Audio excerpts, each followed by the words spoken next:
To complete a risk assessment, you will need to interview your client.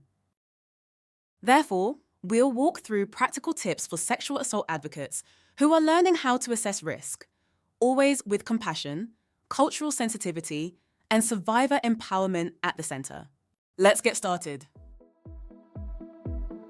Tip number 1, begin with rapport, not questions.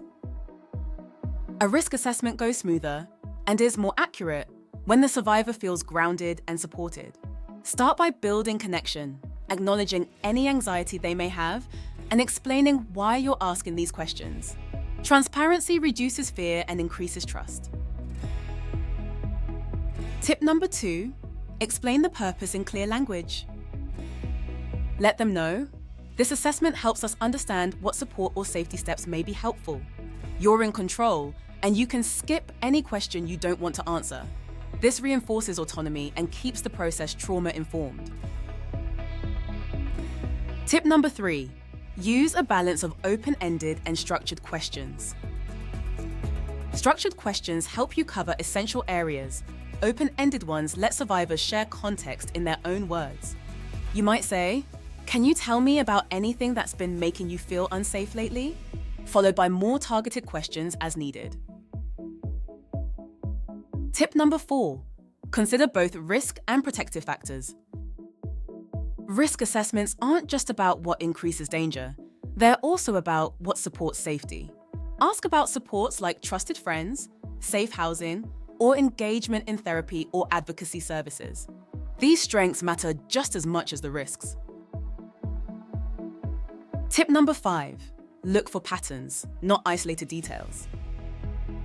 Risk is cumulative. One factor alone rarely tells the whole story. Instead, pay attention to how factors interact.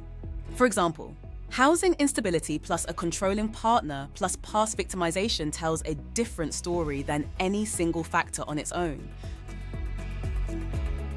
Tip number 6, avoid assumptions. Context matters. Two people can have the same risk factor but very different levels of vulnerability. Substance use, for example, may increase risk for one client, but be entirely stable and non-problematic for another. Always ask for context, never assume.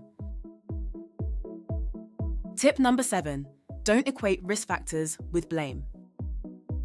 Be careful not to imply that a survivor's choices or circumstances caused the assault or will cause future harm. Risk factors highlight vulnerability, not responsibility. Your language should reinforce that distinction. Tip number 8, stay grounded in cultural humility. Risk looks different across cultures, genders, identities, and communities. Remember that many traditional research tools were developed using narrow populations. Listen deeply and consider barriers, cultural norms, and lived experience when interpreting information. Tip number 9, check in about emotions throughout the process. Risk assessments can bring up fear, shame, or overwhelm. Pause to ask, "How are you doing?" Or, "Do you want to take a break?" This reduces emotional flooding and keeps the conversation survivor-centered. Tip number 10, summarize and collaborate on next steps. At the end, offer a gentle, clear summary of what you heard, focusing on safety needs and strengths. Then, collaborate on a plan. What feels like the most helpful next step for you? Which supports would you like to explore together? The client should always leave the assessment feeling more supported, not more afraid.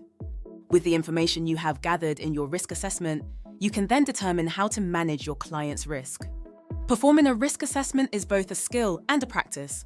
Over time, you'll become more confident, not only in identifying risk factors, but also in understanding the full context of someone's life, strengths, and needs.